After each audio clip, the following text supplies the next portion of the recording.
a little over a year ago. Personally and professionally, it seems like you've grown in so many ways since then, just your quality of life, being your family. Bills games. When you look back on what this year has meant to you, what do you see? Yeah, I mean, a lot of it has been based on family and my childhood and coming back to the team that I cherished and watched growing up. And super excited from day one. I think it's helped me on and off the ice as well. I think it's been a little bit more opportunity here for me and a little bit different look than I had in Vegas. But I've said before, I love my time in Vegas and love being a Golden Knight, and now being a Sabre. It means the world to me.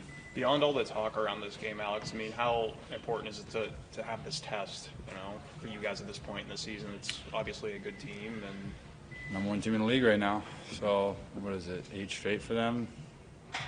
Beat honestly, a Toronto team that had been playing really well the last couple of games too. Obviously playing for them, I know a lot of those guys over there. They got a lot of high-end talent, but they go in each and every day and they work.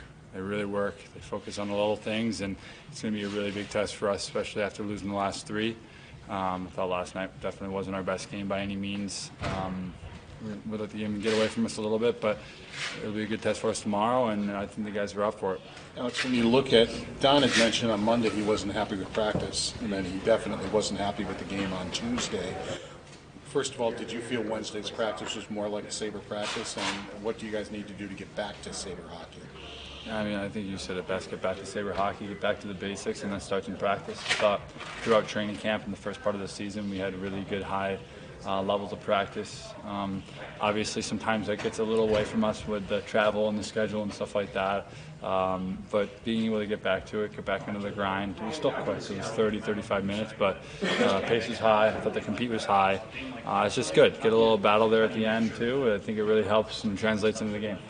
You guys just seem to play better sometimes against the better teams, don't you? I mean, you guys enjoy that challenge.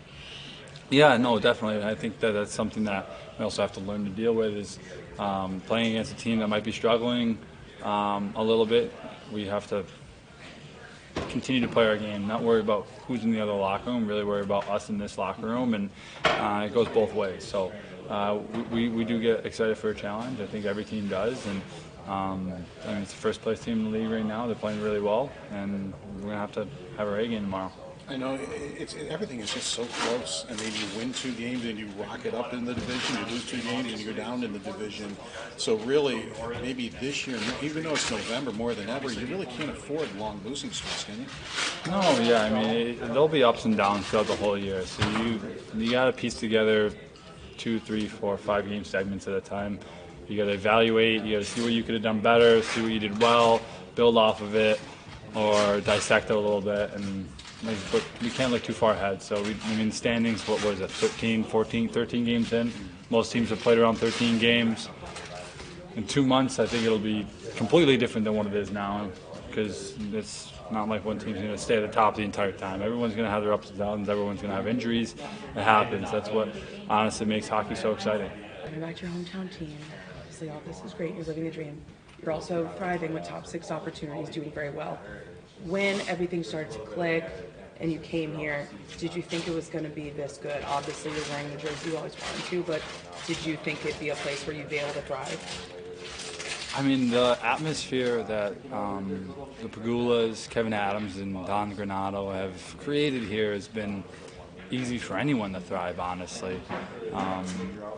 In the past, there's been struggles in this team in the past 10 years or so, and we're looking to focus on the group in here and really build off of it. So as long as you take it in stride and you yourself and you work hard each and every day, I think anyone can have success in this team.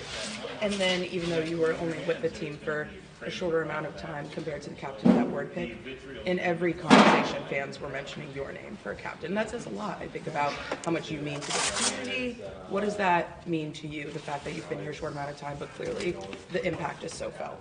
Yeah, I mean, it always feels good to have a lot of support, and obviously it was a little different for me coming to a team where I wasn't one of the younger guys, but I never had a doubt in my mind that Kyle Oposo wasn't the captain of this team since the first day I stepped in this locker room. The guy deserves it.